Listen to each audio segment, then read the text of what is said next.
완연한 봄에 인사드립니다. 여러분 안녕하세요. 장애 알려주는 일타 강사 신홍윤입니다.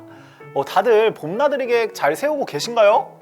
가까운 국내 여행도 좋지만 여유가 된다면 더 멀리 해외 나가봐도 괜찮지 않을까요? 그래서 준비한 오늘의 탑3 바로 관광하기 좋은 해외 도시 3곳입니다. 제가 직접 방문해 본 곳들 중에서 추려봤거든요. 어떤 나라, 어떤 도시가 좋았는지 함께 가보시죠. 한국인이 가장 많이 방문하는 외국 도시, 일본의 오사카가 오늘의 3위입니다. 다른 많은 분들처럼 제 첫 해외여행도 오사카였어요. 여기저기 구경 다니다가 오사카 성도 한번 가봤었는데요. 근데 거기서 진짜 놀랐지 뭐예요. 아니, 일본은 성이 우리랑 다르게 높잖아요? 그 나무와 돌로 지은 높은 성 옆에 유리와 강철 스테인리스로 만든 뭔가가 이렇게 붙어 있는 거예요. 그게 뭔가 하고 가까이 가서 보니까 엘리베이터더라고요. 저는 그걸 처음 보고 좀 어색하다고 생각을 했어요. 아니, 전통 문화유산 옆에 웬 최신식 엘리베이터야? 이런 생각을 했었는데, 근데 그게 저 같은 보행 약자들을 위해서 만들어 놓은 거더라고요. 보행 불편에 구애받지 말고 편하게 관람하시라고요. 물론 이 과정이 막 순탄하게만 하진 않았어요. 몇 년 전에 오사카에서 G20 국제 정상회의가 있었는데, 당시 일본 총리가 기자들 앞에서 인터뷰하면서 우리 오사카 성은 다 좋은데 저 엘리베이터 저게 좀 보기 안 좋죠. 저게 흠이에요 라고 말해서 일본 장애계가 완전 발칵 뒤집어졌던 그런 일이 있었어요.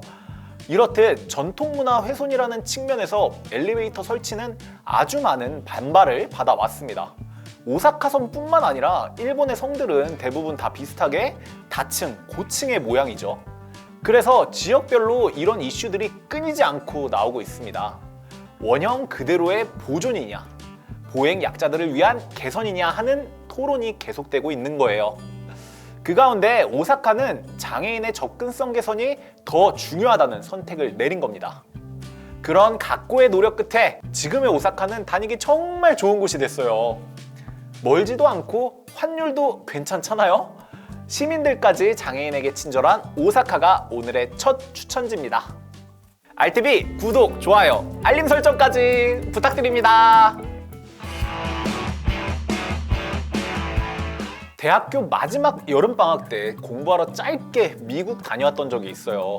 공부 열심히 하다가 주말에 가이드분을 모시고 캘리포니아의 유명 관광지를 돌아다녀보기로 했거든요. 그분이 요세미티 국립공원이란 곳을 추천하시더라고요. 우리 미국 영화에서 보던 막 어마어마한 대자연의 막 산과 계곡, 야생곰, 폭포 이런 모든 게 있는 미국 최대 자연 관광지라고 할 수 있는 데예요. 아무튼 거길 구경하려면 산에 올라가야 된단 말이에요.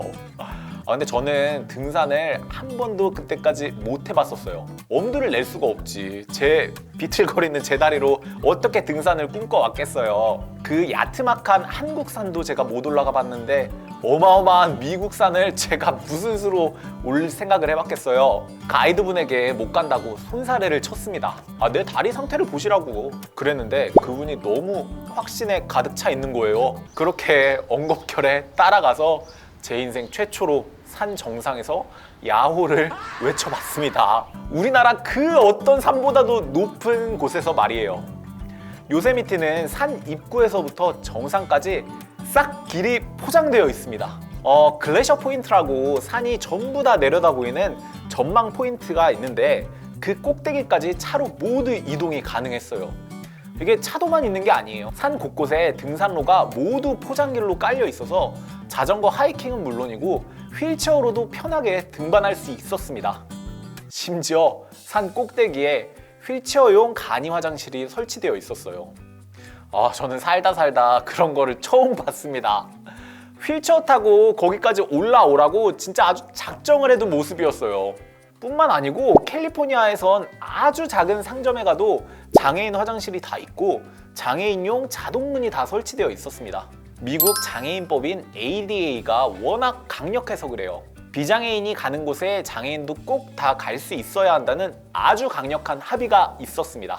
덕분에 차만 있으면 어디든 편하게 갈 수 있었어요. 장애인 화장실 찾아서 지하철역까지 쫓아가야 하는 우리 서울과는 좀 다른 모습이죠. 우리도 어디든 쉽게 갈 수 있게 되길 바라면서 캘리포니아 소개해봤습니다.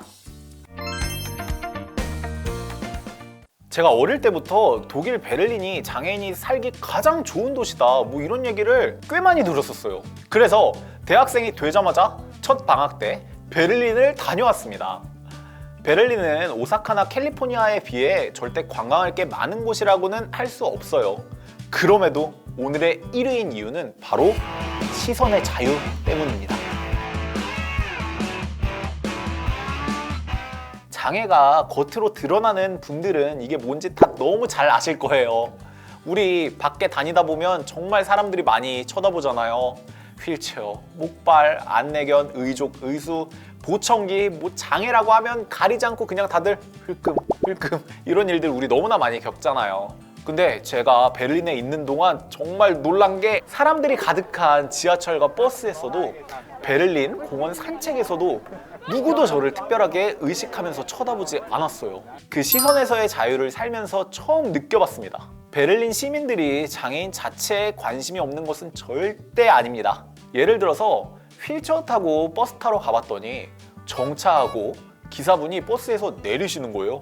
그러고 그냥 심드렁한 표정으로 뒷문으로 가서 슬로프를 땡겨서 내리시고는 좌석을 만들어 주시더라고요. 휠체어 벨트를 묶을 때까지 차가 출발하지 않고 시민들도 그냥 아무렇지 않게 자연스럽게 자리를 다 비켜줘서 공간을 만들어 주세요. 너무 자연스럽게 일상적으로 모두가 하나같이 행동하는 걸 보면서 이곳이 정말 차별도 동정도 없는 곳이구나 하는 이런 생각을 했습니다. 같은 상황이었으면 이게 참 슬프지만 한국에선 휠체어 타고 버스를 탄다고 눈치를 봐야 한다거나 이렇게 지나친 동정이나 적선을 받아야 된다거나 이런 일들 받기 십상이거든요. 제가 평생 살아온 한국 서울에선 제가 이방인이 아님에도 이방인처럼 살게 되는 순간들이 많은데 진짜 이방인이 되어서 찾아갔던 베를린에서 저는 이방인이 아니었습니다. 우리 모두 시선의 자유를 경험하기를 바라면서 오늘의 1위 독일 베를린 소개해드려봤습니다. 자, 이렇게 아시아, 아메리카, 유럽까지 와우 짧은 세계 여행 마쳤습니다. 제가 더 열심히 밖에 다녀서 좋은 것 많이 보고 와서 다 소개를 해드릴게요. 거꾸로 좋은 여행지 아는 곳 소개도 부탁드리겠습니다. 함께 성장하는 컨텐츠 탑3 되겠습니다. 오늘은 여기까지예요. 고맙습니다. 안녕. RTB 구독, 좋아요, 알림 설정까지 부탁드립니다.